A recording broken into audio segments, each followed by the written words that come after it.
உலகெங்கும் வாழும் அன்பான தமிழ் உள்ளங்களுக்கு அநேக கோடி வணக்கங்கள். நல்ல நேரம் நிகழ்ச்சியூடாக நல்லதே நினைப்போம், நல்லதே நடக்கும், நலமாயிருப்போம்.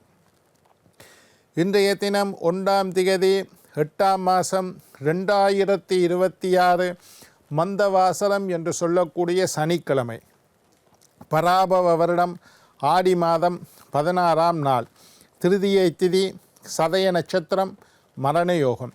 இன்றைய தினம் ராகு காலம் 9 மணி முதல் 10:30 மணி வரை. இன்றைய தினம் யமகண்டம் 1:30 மணி முதல் 3 மணி வரை. இன்றைய தினம் நல்ல நேரம் 3 மணி முதல் 4:30 மணி வரை.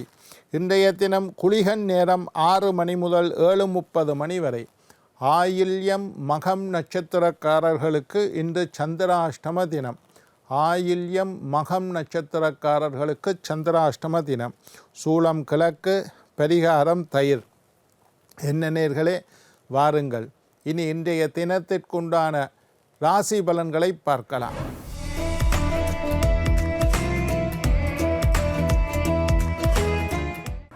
மேசம் ஏமாற்றம், ரிஷபம் பெருமை, மிதுனம் நட்பு, கடகம் சாந்தம், சிம்மம் துயரம், கன்னி கோபம், துலாம் வெற்றி, விருச்சிகம் சிரமம், தனுசு ஆக்கம், மகரம் இன்பம், கும்பம் உயர்வு, மீனம் லாபம்.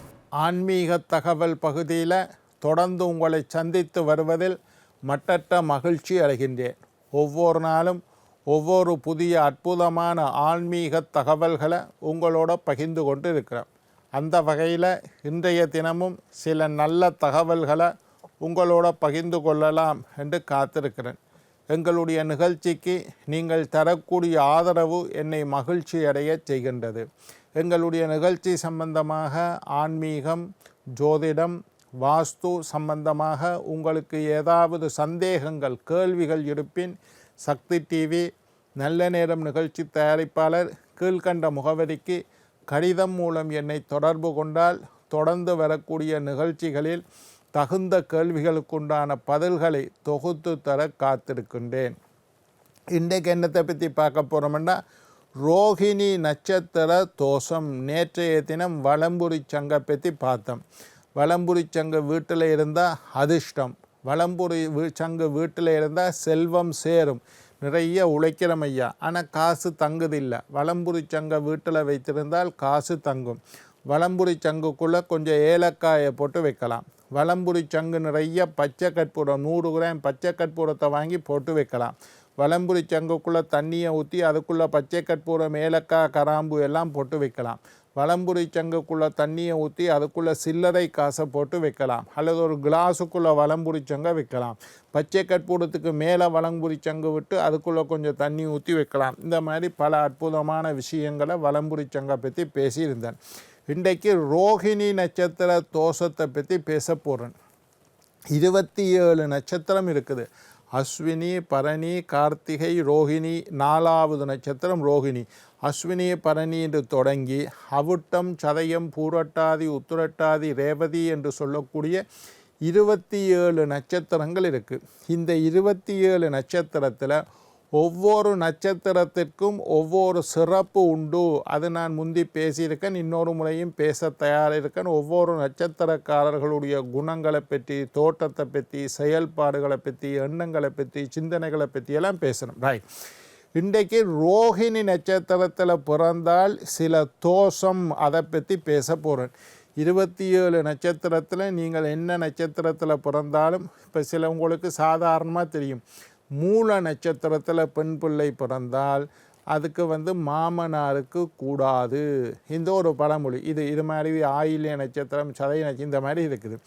அவிட்டம், சதயம், பூரட்டாதி, உத்திரட்டாதி, ரேவதி இந்த 4-5 நட்சத்திரத்திலேயும் யாராவது இறந்தால், பிறந்தால் இல்லை இறந்தால் கூடாது. அவிட்ட பஞ்சமி தோஷம். இன்றைக்கு ரோஹிணி நட்சத்திரத்தில் பிறந்தால் சில தோஷம் என்று நிறைய பேர் தெரிஞ்சு வச்சிருப்பீங்கள். இல்லாதாக்கள் தெரிஞ்சு கொள்ளுங்க. ரோஹிணி நட்சத்திரத்தில் பிறந்தால் தோஷம். முதலாவது, நீங்கள் ரோஹிணி நட்சத்திரத்தில் பிறந்திருந்தால் உங்களுக்கு மன போராட்டம் ஒன்று இருந்து கொண்டே இருக்கும்.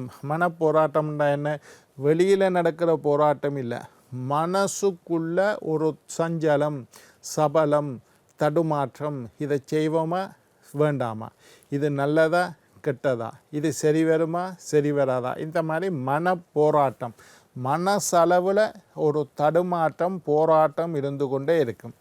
ரொம்ப நம்பியவர்களினால் ஏமாற்றப்படுவது. அநேகமாக ரோகிணி நட்சத்திரக்காரர்கள் ரொம்ப நம்பியவர்களினால் ஏமாற்றப்படுவது, நம்பிக்கை துரோகத்துக்கு ஆளாவது, நம்பிக்கை துரோகத்துக்கு உட்படுத்துவது. யாராவது ஒருத்தரை நம்பி எல்லா ரகசியங்களையும் சொல்லுவோம், கடைசி அவன்தான் எங்களுக்கு எதிரியாக இருப்பான். ஒருத்தனை நம்பி மனதார பழகுவோம், கடைசி அவன் எங்களை ஏமாற்றிட்டு போயிடுவான். இதெல்லாம் ரோகிணி நட்சத்திரக்காரர்களுடைய வாழ்க்கையில் நடந்திருக்கும். நீங்கள் ரோகிணி நட்சத்திரமாக இருந்தால் உங்களுடைய வாழ்க்கையை சற்று திரும்பி பாருங்கள். நீங்கள் நம்பியவர்கள் உங்களை ஏமாற்றி இருப்பார்கள். நம்பி விரும்பி பழகியவர்களால் நீங்கள் ஏமாற்றப்பட்டிருப்பீங்கள். ஒருத்தனை நம்பி காசை கொடுப்பீங்கள், அவன் கடைசியாக உங்களுக்கு கையை விரிச்சிருவான். ஒருத்தனை நம்பி ஒரு உதவியை செய்வீர்கள், திரும்பி அந்த உதவி கிடைக்காது. ரொம்ப நம்பியவர்களால் ஏமாற்றப்படுறது. ஏதோ ஒரு குறை மனதளவில் உங்களுக்கு இருந்து கொண்டே இருப்பது, ஒன்று போக ஒன்று, ஒன்று போக ஒன்று. ஏதாவது ஒரு குறை உங்களோட மனசுக்குள்ளே ஒரு குறை இருந்து கொண்டே இருக்கும். மற்றவர்களால் ஏமாற்றப்படுவது, அதைத்தான் நம்பியவர்களால் ஏமாற்றப்படுவது. இதெல்லாம் ரோகிணி நட்சத்திரக்காரர்களுக்கு இயல்பாக நடக்கக்கூடிய ஒன்று. நீங்கள் ரோகிணி நட்சத்திரமாக இருந்தால் இப்போ இருந்து உங்களுடைய வாழ்க்கையை திரும்பி பாருங்கள், இந்த மாதிரி இருக்கும். அப்படி ஏமாற்றப்படாட்டி மற்றவர்களை நம்புகிற விஷயத்தில் கவனமாக இருங்கோ, ஏமாற்றப்பட வாய்ப்பு அதிகம். சரி, இப்போ ரோகிணி நட்சத்திரத்தில் பிறந்த தெய்வம் யாருன்னா கிருஷ்ணர். ஸ்ரீ கிருஷ்ணர் ரோகிணி நட்சத்திரத்தண்டு பிறந்தார். கிருஷ்ணருடைய ஜெயந்தி ரோகிணி நட்சத்திரத்தில் தான் வரும். அட்டமி திதியன்று நெய்த்தீபம் ஏற்றி வழிபாடு செய்து வந்தால் ரோகிணி நட்சத்திரத்தில் நீங்கள் பிறந்ததினால் ஏற்பட்ட தோஷம் நீங்கும். இப்போ நீங்கள் கேட்குறது தெரியுது, ஐயா நான் ரோகிணி நட்சத்திரத்தில் பிறந்துட்டேன் ஐயா, நீங்கள் சொன்ன மாதிரி எனக்கு மனத்தடுமாற்றம், குழப்பம், சஞ்சலம், சபலம் இருக்குது.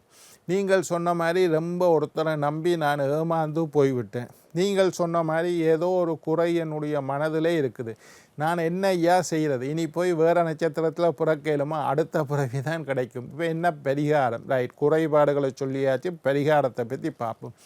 ஸ்ரீ கிருஷ்ணரை இஷ்ட தெய்வமாக ஏற்று வழிபாடு செய்யுங்கள். இஷ்ட தெய்வம் உங்களுக்கு மனம் விரும்பி கும்பிடக்கூடிய தெய்வமாக நீங்கள் ஸ்ரீ கிருஷ்ணரை ஏற்றி வழிபாடு செய்யுங்கள். ரோகிணி நட்சத்திரக்காரர்கள் எல்லாம் ரோகிணி நட்சத்திரத்திற்குண்டான தெய்வம் ஸ்ரீ கிருஷ்ணர். கிருஷ்ணர் ரோகிணியில் பிறந்து படாத துன்பங்களை எல்லாம் பட்டார்.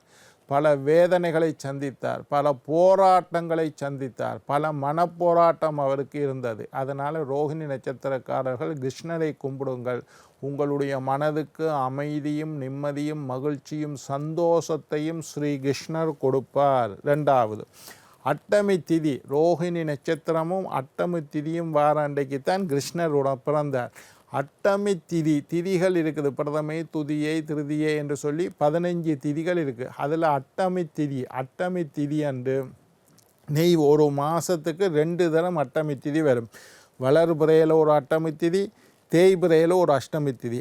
அஷ்டமி திதி அன்று கிருஷ்ணருக்கு நெய் தீபம் ஏற்றி வழிபாடு செய்யுங்கள். அட்டமி திதி அன்று ஸ்ரீ கிருஷ்ணருக்கு நெய் தீபம் ஏற்றி வழிபாடு செய்யுங்கள். 108 முறை ஸ்ரீ கிருஷ்ணரை சுற்றி வாருங்கள். அல்லது கிருஷ்ணரை சுத்த முடியாதவர்கள் அரச மரத்தை 108 தரம் சுற்றினாலும் ரோகிணி நட்சத்திர தோஷம் நீங்கும் என்பது ஐதீகம். கிருஷ்ணன் கோயிலுக்கோ அல்லது பெருமாள் கோயிலுக்கோ போய் 108 முறை ஒரு முறை ஒவ்வொரு நாளும் சுத்தணுமானே இல்லை, 108 தரம் சுத்தணுமானே இல்லை, ஒரே ஒரு முறை 108 தரம் பிரகாரம் செய்யுங்கள், பிரதட்சணம் செய்யுங்கள். சில நேரம் ஒரே நாளில் செய்யல இயலாதுண்டா, முதல் நாள் 54 நாள் 54 தரம், அடுத்த நாள் 54, 108, 50 50 100, 4 4 மட்டும் 108 முடிஞ்சு 2 நாள் தொடங்கும். இல்லை ஒரு 3ஆக பிரித்து செய்யவும் உங்களோட வசதி. ஐயா எனக்கு வயசு போச்சு என்னால் 108 தரம் சுத்த இயலாதுண்டா 2 3ஆக பிரித்து சுற்றுங்க. பிரார்த்தனை, நான் செய்த வழிபாடுகள் தான் முக்கியம். நீங்கள் செய்யக்கூடிய காரியங்களை விட உங்களுடைய மனதில் ஆழமாக, தூய்மையாக, அடி மனதில் இருந்து ஆத்மார்த்தமாக நீங்கள் பிரார்த்தனை செய்வது தான் முக்கியம். அப்படி பிரார்த்தனை செய்யுங்கள். ரோகிணி நட்சத்திரத்தில் பிறந்த தோஷம் நீங்க வேண்டும். உங்களுக்கு என்ன, நான் சொன்ன எல்லா பிரச்சனையும் ஒருத்தருக்கு இருக்குன்னு இல்லை, இதில் ஏதாவது ஒன்று இருக்கும். ஐயா, எனக்கு மனசில் போராட்டமாக இருக்குது, நான் ரோகிணியில் பிறந்துட்டேன், என்னுடைய மனக்குறை போராட்டம் நீங்க வேண்டும். எனக்கு மனசுக்குள்ளே ஒரு குறை ஒன்று இருக்குது ஐயா, சொந்த வீடு வாங்க இல்லாண்டு ஒரு குறை, இது நிறைவேறாத ஆசையாக போய்கொண்டே இருக்குது, அப்படியே போயிடுமோடு பயமாக இருக்குது. ஸ்ரீகிருஷ்ணரை அட்டமி திதியன்று அல்லது ரோகிணி நட்சத்திரத்தன்று ஸ்ரீகிருஷ்ணரை கும்பிடுங்கள். ரோகிணி நட்சத்திரத்தன்று ஸ்ரீகிருஷ்ணரை கும்பிடுங்கள். ரோகிணி நட்சத்திரத்தன்று விரதம் இருங்கள். ரோகிணி நட்சத்திர தோஷம் உங்களுக்கு இல்லாமல் போகும். இதையெல்லாம் ஒரு முறை செய்து பாருங்க. அதே மாதிரி ரோகிணி நட்சத்திரத்தில் பிறந்தவர்கள் பெருமாள் வழிபாடு செய்யுங்கள். அடுத்தவர்களை நம்பும் விஷயத்தில் கவனமாக இருங்கள்.